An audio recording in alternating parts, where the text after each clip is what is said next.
Welcome back to IAS Net Study. This is the ethics series, and in this ethics series, we are discussing the third unit, Aptitude, and in that, foundational values of civil services. And this is the 16th video in this ethics series. Let's get into the discussion of furthermore foundational values. I think we had a discussion of integrity in the last video. Now we are going to take up the rest of the foundational values which are mentioned in the second ARC 10th report. Predominantly we are mainly focusing on these values first. Later on we are going to take up other values also. So now the next value is impartiality and non-partisanship. Here what we do is, first let me give explanation with respect to impartiality, and then we are going to talk about non-partisanship, because if you understand impartiality, it would be easier to understand non-partisanship also. There is an interconnectivity factor. So let's talk about impartiality first, then we'll take up the non-partisanship. So impartiality, what exactly impartiality means? In general, impartiality, it means partial is being biased or favoring someone. Impartiality, it means that there is no bias, there is no prejudice in your decision making. Your decision making is fair, so it is based on a principle of justice. So impartiality directly linked to the principle of justice, because I am taking decision purely based on the merit or purely based on some objective criteria. Here it is not based on some bias, some inclination, some prejudice. So here I am making a decision, and my decision, it is based on some objective criteria, and here it is no factor of bias, no factor of prejudice. What exactly bias is that I have certain preference, I have certain inclination in the particular judgment. I am a HR, I am hiring somebody. One of my family members or one of my friend in a friend circle, he is also attending the interview. Now I have that inclination, positive affiliation towards this particular person, so already I have a preference here. So this is bias. Bias is a preference or inclination towards someone at a cost of others. Now you have this inclination toward this person, but this inclination, it is going to cost other person. So here you're not taking merit as a criteria. Here your criteria is you have some kind of connection, this person is from your friend circle, so this is bias. So here it is something which inhibits impartial judgment. And again, another terminology, prejudice, it, you can also, another alternative terminology is prejudgment. As the name indicate, you already made a judgment, you already in your mind you have that I am going to select this particular person only because he is from your friend circle. So already judgment is there, so you are making a decision. Your judgment you already made up in your mind before interviewing other person. There are 10 people who are applying for this particular job, but you have made your mind with respect to this particular person A, but this is going to cost, this is going to create injustice for other 9 candidates here. So here making decision before becoming aware of relevant facts. So here you're not making decision, or you're not taking decision based on some objective criteria. Here you have some personal bias, you have some prejudgment, some prejudice. Based on this bias, prejudgment, based on this kind of partiality, you're taking a decision. This is impartiality. For every foundational values, I would suggest have at least 4-5 examples. This is going to help you in the examination. I'll give one example here.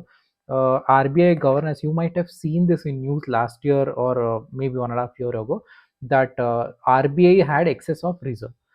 Government wanted RBI to transfer this excess of reserve. Government was telling that, see, this excess can be utilized for development of the country, you have to transfer it.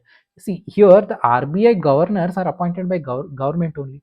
Even though they are appointed by government, here RBI governor, they refused, actually governor and deputy governors are there, the board, they refused to hand over this excess reserve there. Here they are taking decision based on objective criteria. So this one example you can give, or else you can give an example of Election Commission of India. You can give example of judiciary.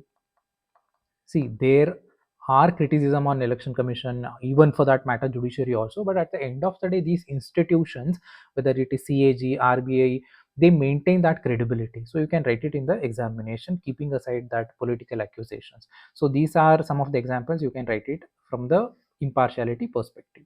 Right, now this impartiality, it is distinguished in a two ways. You can see it from a two level. One is political level, and the second one is public level. What exactly is this political impartiality and public impartiality? Let's go to the next slide and let me give you guys detailed explanation. See, you are a civil servant, you are in between. On top of you there are political representatives, MP, MLA. You have to work for a government, right? And below that you have citizen. So you are an intermediate or connecting factor between political representatives and citizen here. Now, your relationship between political representative, between you and political representative, that is political impartiality. Political impartiality deals with this relationship between political executive and the civil servants. And then next we have a public impartiality. Public impartiality deals with this aspect, relationship between civil servant, public servant, and the public servant and the citizens, people of India. So this is public impartiality, right? uh, the relation between political executive and the civil servant, that is political impartiality, and public and civil servant, that is political impartiality. So let's talk about political impartiality first. Why is it necessary, and how, what exactly the political impartiality is? See, you are a civil servant. Now your inclination is towards, you have a leftist inclination, your ideology somewhere it is related to left ideology. But the government, who is ruling the government? It is the right wing government. So you are a person with left wing ideologies, but you are working under right wing government. So whatever your personal inclinations are, but you have to give your 100%. You cannot say that since my ideology goes against right wing government, I'm not going to serve this government. No, this is not the right thing, or this is not even accepted. Here you have to be neutral, and that neutrality is nothing but political impartiality. Even though you don't like the particular politician in a government, but still, if that minister or political representative, if he asks you some advice or some question, it is that your responsibility to give him any unbiased opinion. You should not keep that bias in your opinions also. Your opinions or your advice or your suggestions given to political representatives, it has to be unbiased, it has to be neutral. So only aspect you need to focus in your working is the public welfare. See, if a minister is doing something unethical, illegal, you're not supposed to support these kind of things. But if everything is under legal phenomena, if everything is under legal border of legality, then it is obligatory on you to give suggestion or work for this particular person. Or else, person, he has a minister has taken a decision. Now it is your responsibility that you should not defend or you should not criticize. You have to maintain that neutrality. You have to maintain that political impartiality. You should not defend or you should not criticize. Your job is to implement the minister's policies. I am a minister, I belong to a right wing party, then I have made some policies. Even though you have a left wing leniency, you have left wing ideologically you are a left wing, but still you should not criticize my policies. Your job is to implement. So this is what political impartiality is. And whatever advice or suggestions you give it to me, you have to keep it discreet. You should not make it public. That is also another responsibility. See, if you have this value of political impartiality is fine. If you have this political impartiality, then only you can maintain all these things.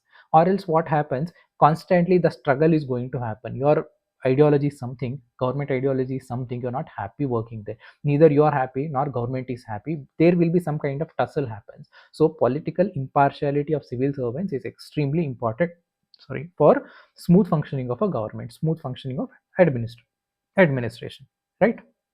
As an example, SR Shankaran, he is called as a people's IAS officer.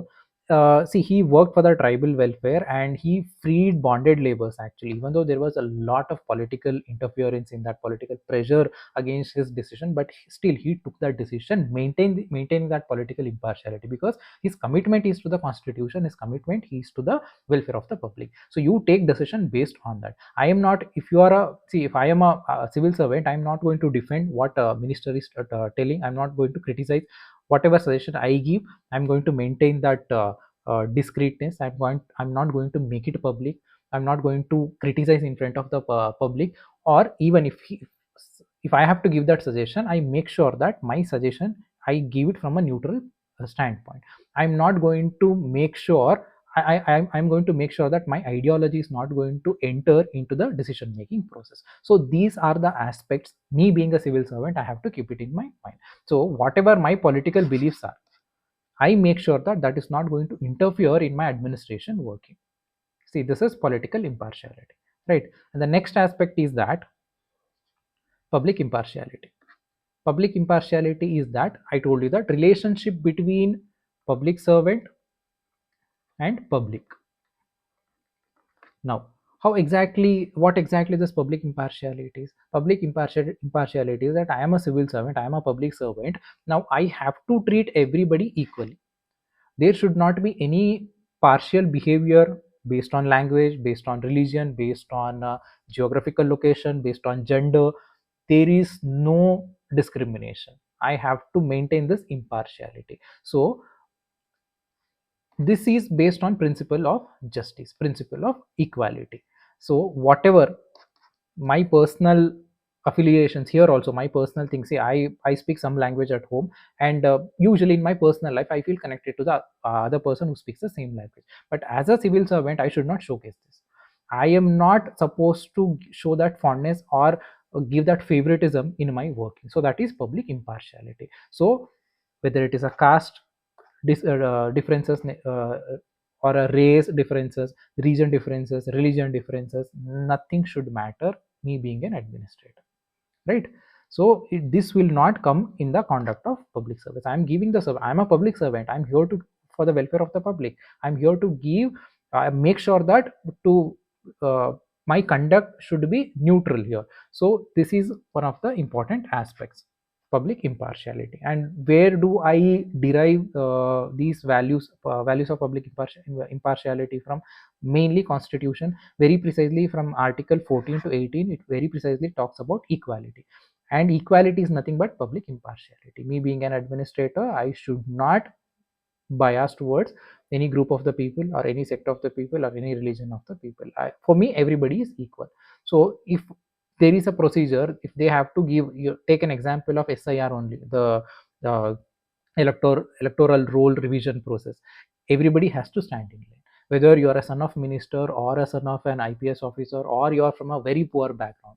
You stand in a line, and there is no preference, there is no priority. You have to give all these documents which are required.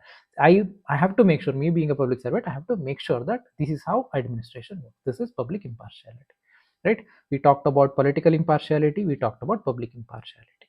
Now let's see the first slide. I told you that there are two values here. One is impartiality and non-partisanship.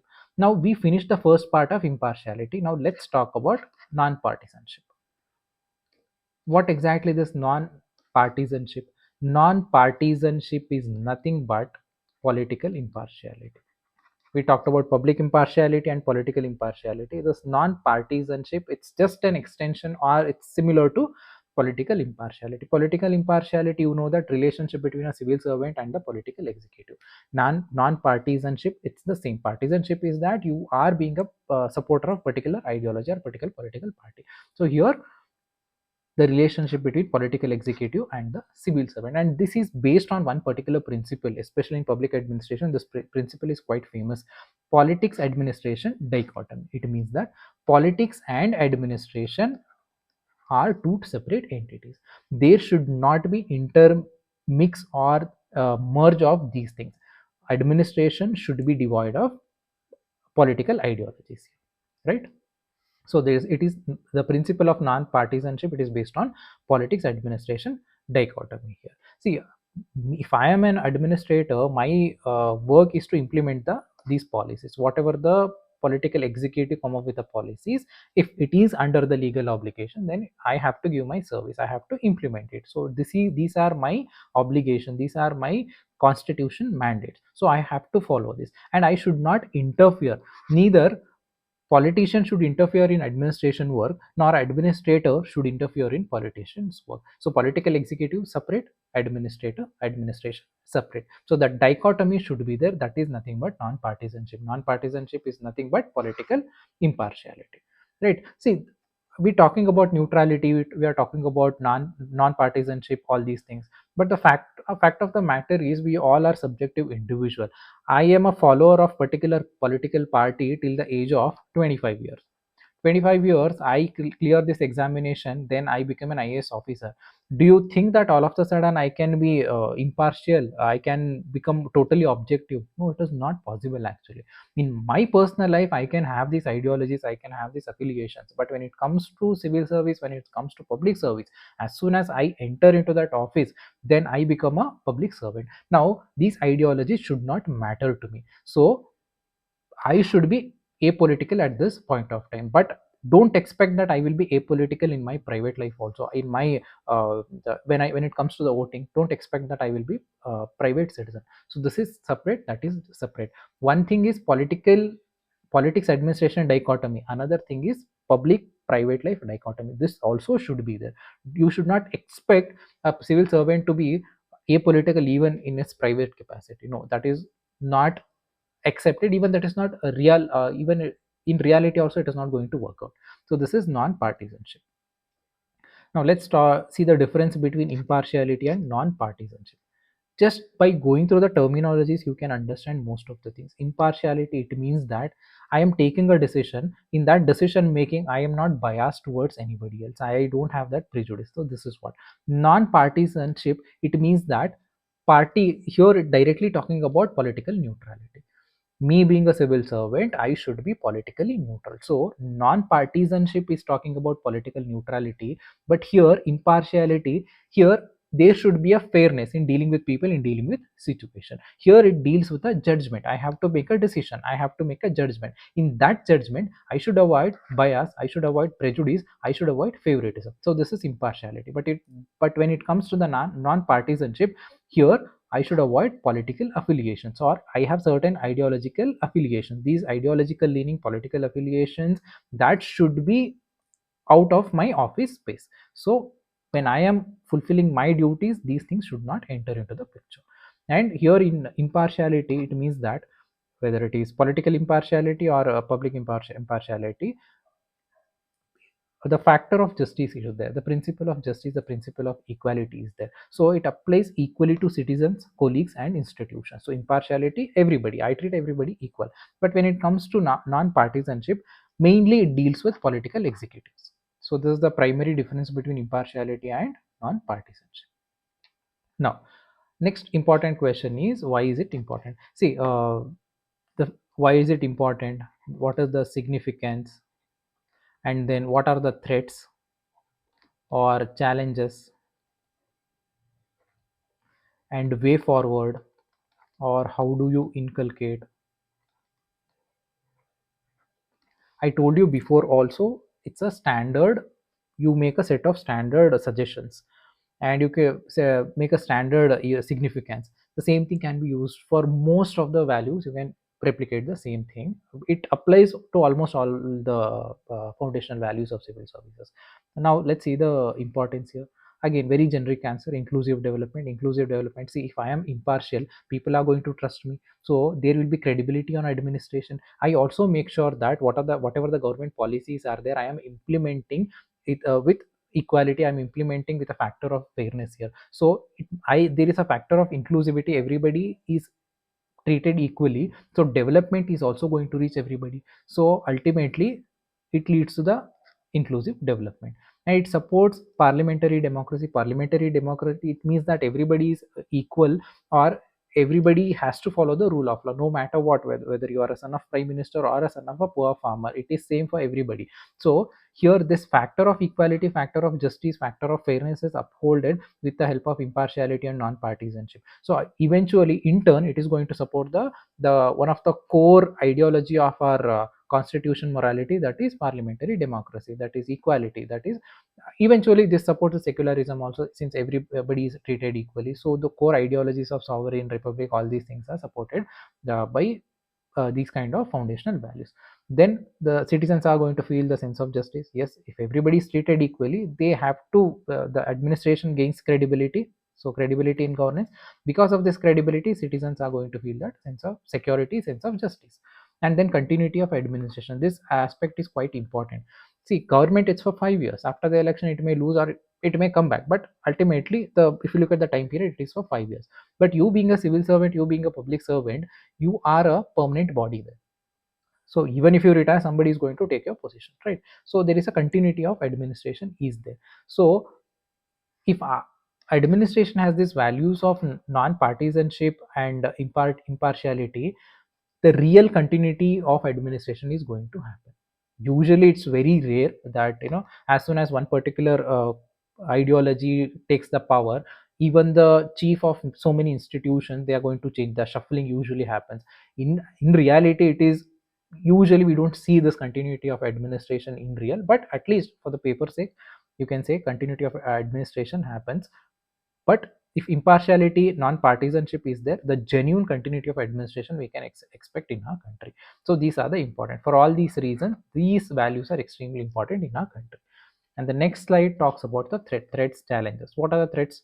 The main aspect is that how can you not be impartial? The first and foremost is that there are pressures, political pressure, economic pressure, even pressure related to your posting and all. So here there is a pressure from a government or even from the society also, from the social sector also. Particular community is pressuring you to do something. So these kind of pressures to favor particular individuals or particular community, again, this is going to create a partial set of system there.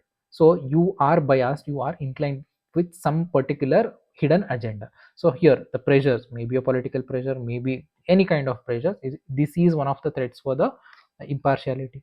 And even the discrimination based on caste, the caste divisions in our country, the religion based the strong affiliations, regionalism, gender stereotype, class based prejudice, these are also going to challenge your impartiality factor.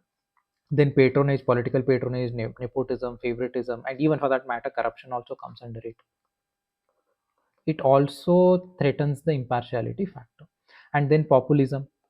See, most of the political decisions are based on the vote bank. The vote bank politics, it is going to impact the policy making also. In politics, policy making is impacted, and it is going to impact your policy implementation also. So again, populism also creates some kind of obstacle for this factor of impartiality in the administration. And social identity also, in the society social levels also. See, when you want to implement something, always there will be opposition. It's very rare that everybody accepts every single policy done by government. So here also the social identities in a particular society or a community, even they also influence your working. They also going to influence, indirectly they are going to influence the administration also. When if they are influencing administration, it means that they are threatening the factor of impartiality. So these are some of the factors, some of the challenges we face while we implement the factor of impartiality in administration, right? And the next, what are the consequences if there is impartiality? What can we expect? The first and foremost, if impartiality means the principle of justice, principle of equality, right? When there is a justice aspect, when there is a equality aspect, when there is a aspect of fairness, then people are going to trust you. So the trust deficit is going to come down. So it is going to gap down that trust deficit between administration and the people, citizens and the public servants. Now this is going to increase the credibility of public services. It is going to increase the trustworthiness of a public administration. This is one of the consequences if public administration follows this impartiality, factor of impartiality. The second aspect is, see, I am a civil servant and I maintain this impartiality. When I maintain this impartiality, it means that I am non-corrupt and I am upfront, I am upright. Now I am not taking any favor from any politician. Whatever my posting, everything based on my merit. See, if I am not taking any favor from anybody, then I can ask the right question. See, if I am asking a politician for my posting or for my promotion, then there is a kind of obligation on him. If he says something in future, I have to say yes to him. So somewhere I have given my remote control to this particular person. He can use it whenever he wants. But if I am honest, if I have this factor of impartiality, if I am non-corrupt, then I have the factor of integrity, then he cannot question me. Take an example of Ashok Kemka, that he used to answer back to a political executive, used to reject the suggestions given by the political executive based if it's illegal, if it's unethical. See, that kind of defensive nature, that kind of courage, you get it when you are neutral. when you are politically neutral, when you maintain that non-partisanship, when you maintain that public impartiality. So when you have this courage, when you maintain this political neutrality, then you can ask appropriate question. So you can ask them, because I am not obligatory, there is no obligation on me to say yes to whatever you say. I am upright, I am honest, I am impartial, so I can ask the question. I don't mind even if you post me somewhere else. I don't care. This is my job, and I am going to ask you questions. So you can ask the appropriate questions, right? That is a consequence. Another consequence is it acts as a defense mechanism. See, if I am politically impartial, I am neutral, I am not taking any help or any advantage from any politician. Now the politician knows that this person is politically neutral, is not going to favor me. So this political neutrality or impartiality, this is going to act as a defense mechanism to me. So now everybody in my administration, in my government, everybody knows that this person is neutral, is not going to favor anyone based on any political affiliations. So his decision making is based on objective criteria. Then they are not going to come to me with any these kind of unethical illegal requests. They know that I am going to outrightly reject it, so I can defend myself if I have this value of impartiality. So other person knows that he's not going to favor me because of political ideology, so they themselves are going to take a step back. So this is another consequence of being impartial in your conduct. Then see, if I am impartial, if I am politically neutral, then my loyalty lies to the constitution. My loyalty is not to the political party, my loyalty is not to the particular politician, my loyalty is to the constitution, my loyalty is to the statutory body. So my loyalty directly lies to the people. It is going to respect the core principles of constitution. So again, loyalty factor. And then the next consequences is that now my posting, my promotion, everything, if I am honest or if I have this aspect of neutrality, then it is based on the merit. Now I'm not taking any favor from any politician. Everything is, if I am getting promoted as something, then it is purely based on merit. So here, merit based administration, you can see when there is a merit based administration, again the cycle starts. The trust, people are going to trust, this is going to increase credibility, and this credibility leads to citizen centric administration. So ultimately, this makes the civil services more efficient in the country.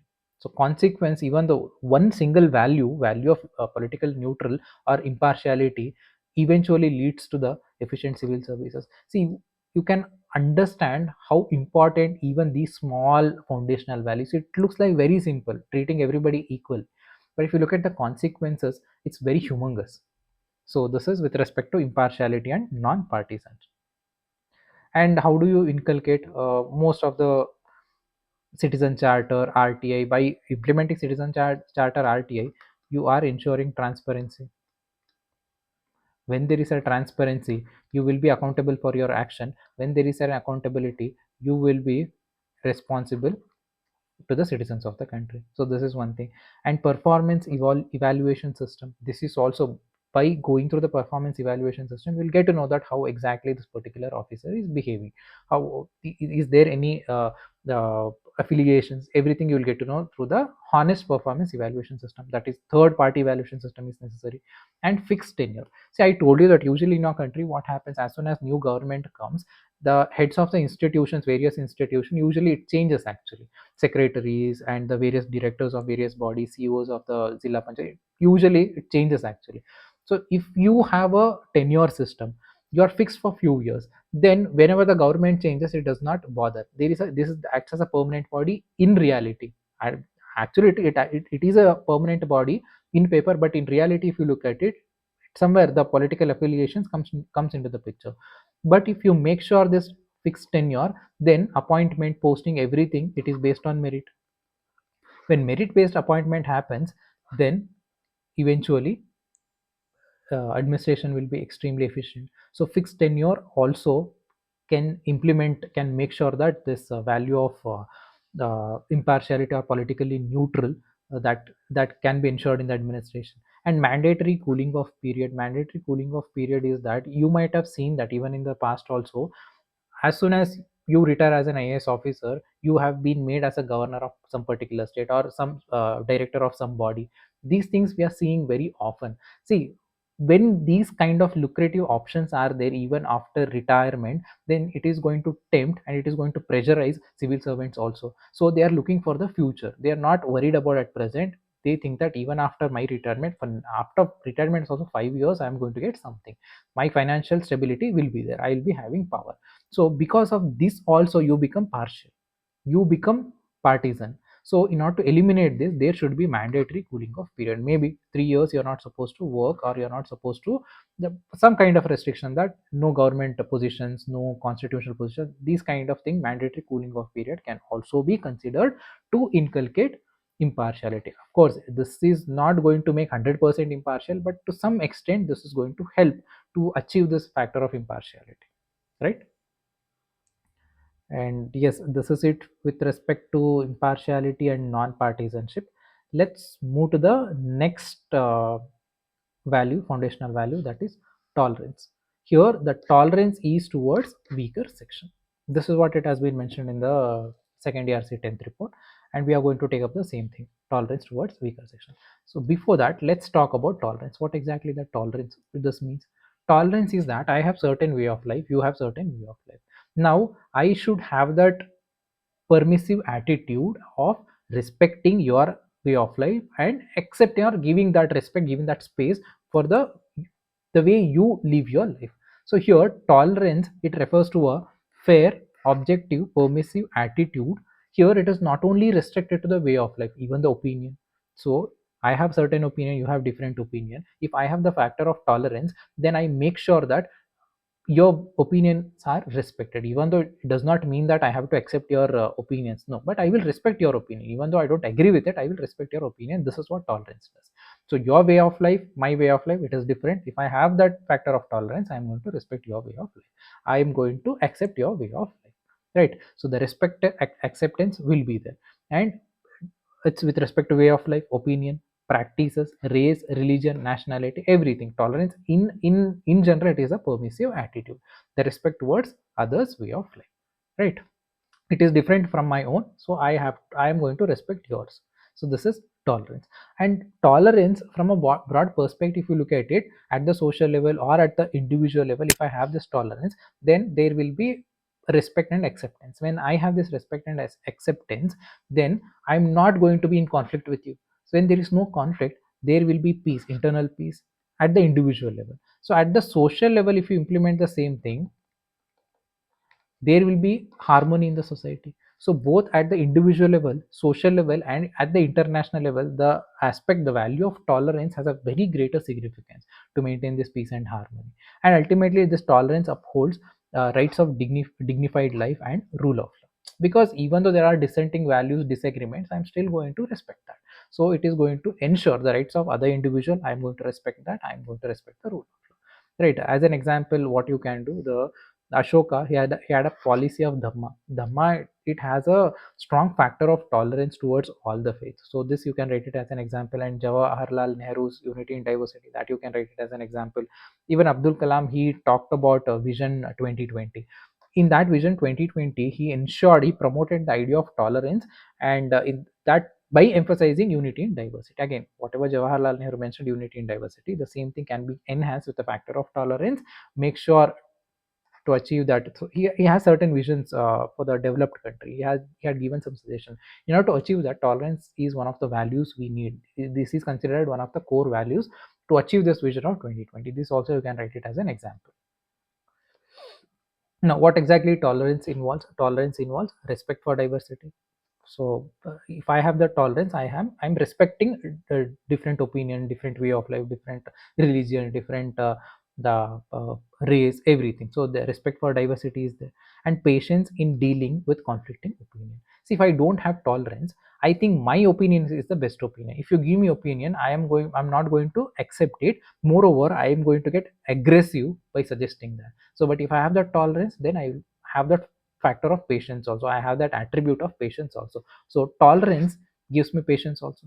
Then it gives me self control also, since I have that permissive attitude. So whatever your opinions, even I don't agree with that, but I still listen to it because it gives that permissive attitude. When I have this permissive attitude, I can control my emotions. So self control in emotionally charged situation, it is emotional intelligence.